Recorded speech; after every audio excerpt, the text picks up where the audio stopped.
Hey folks, it's Brad, the owner and master sharpener at Cutting Edge Custom Sharpening.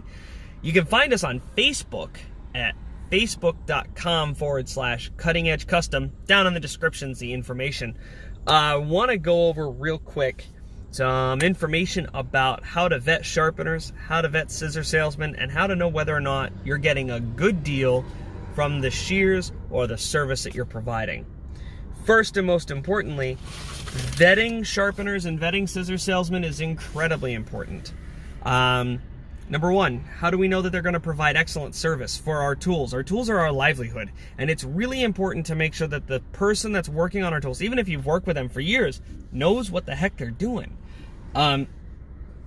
If we think about what we do behind the chair to protect our client's hair, hydrate it, provide nutrients to it, take the frizz and the damage out of the hair. Even coloring, we try to do coloring and highlighting in ways that don't overly damage or fry the hair out. We want our clients to have healthy, vibrant hair.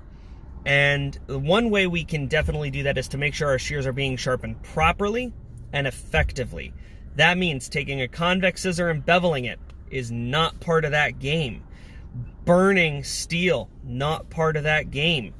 Your sharpener should be able to show you before and after photos in detail of the work that they do. And I think that this is massive. If they're taking a convex scissor, and just to give you an idea, let me pull out a convex shear here, right quick. If we look at a scissor, and you look at the face of the scissor, if you look at the light and how it rolls on the face of the scissor, you see how that surface is one continuous and complete surface. There's no bevels in it. If we look at this side, there's no bevels or grind marks in the face of that shear. What happens oftentimes is we'll get scissors from sharpeners. Now, granted, this is supposed to have one. This is actually a, this shear is supposed to be semi-convex. If you look at the face of this blade here, and I roll it up, you see how right there, there's a highlight along the whole edge? If we get really close, maybe you can see it. See that? What's happened is we've taken this really nice airplane shape, and we've ground the edge in such a way that it's changed the shape from having this nice sweep to having a hard line cut into it. What does that mean? Well, number one, if your scissor came from the factory with a fully convex edge shape and it comes back from your sharpener semi-convex or beveled, first of all, the cut is not going to feel good. After a few weeks, the shear is just going to feel gritty, crunchy, snappy. After about a month, any kind of razoring techniques are going to be gone and dead.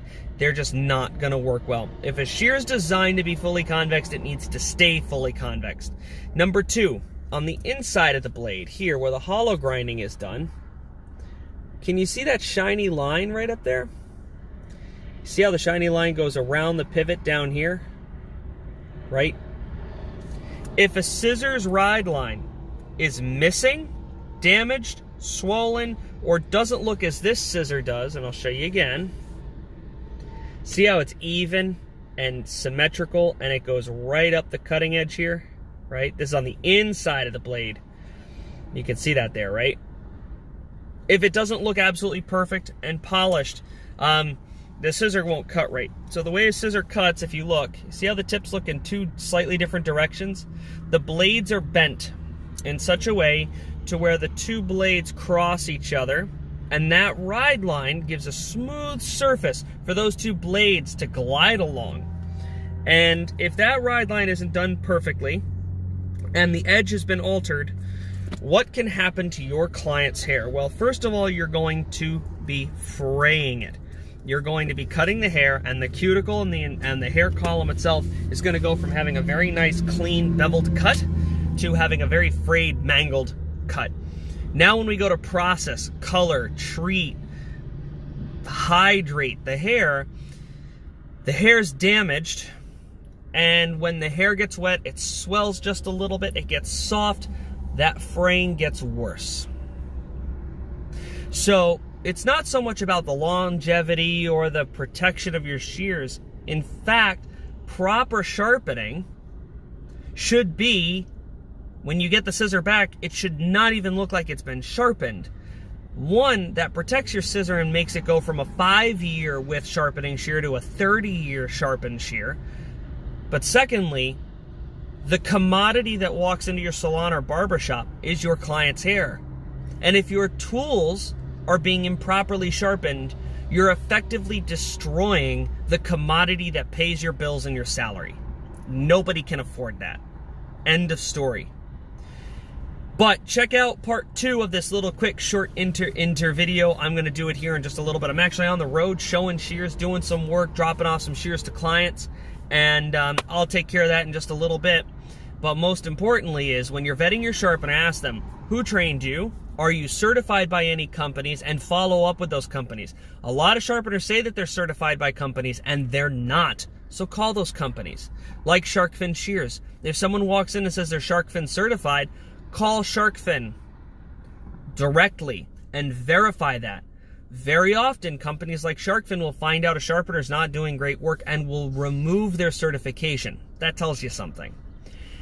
Also, can you show me detailed photographs of the work you do before and after? And I'm not talking artsy-fartsy, oh, the scissor looks beautiful. I'm talking detailed photographs of the edge type and the ride line so you can clearly see, just as I showed you when I brought the scissor up, so you can see absolutely 100% the scissor and its geometries.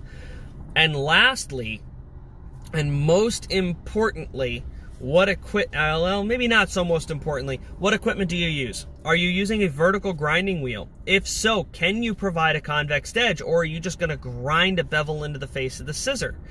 Do you use a flat hone, or do you use whetstones? How do you work the ride line? Do you put the ride line against the flat hone, which looks like a record player, and do you just wash the whole damn thing out and ruin the ride lines? Really important things to know.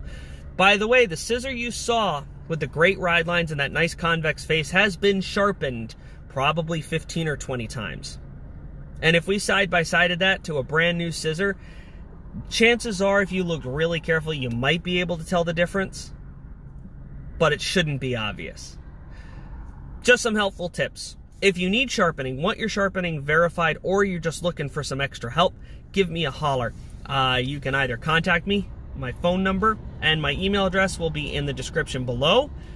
But let me be a consultant for you. Allow me to be a resource to make sure that you're getting the best that you possibly can. Because at the end of the day, your tools pay your salary. And if the people working on them are not dedicated to providing you the best service they can, or are maliciously or unknowingly altering the edge geometry of your shear because that's what they do, they're taking money out of your pocket. This is Brad with Cutting Edge Custom Sharpening, and until next we speak, I hope you stay sharp.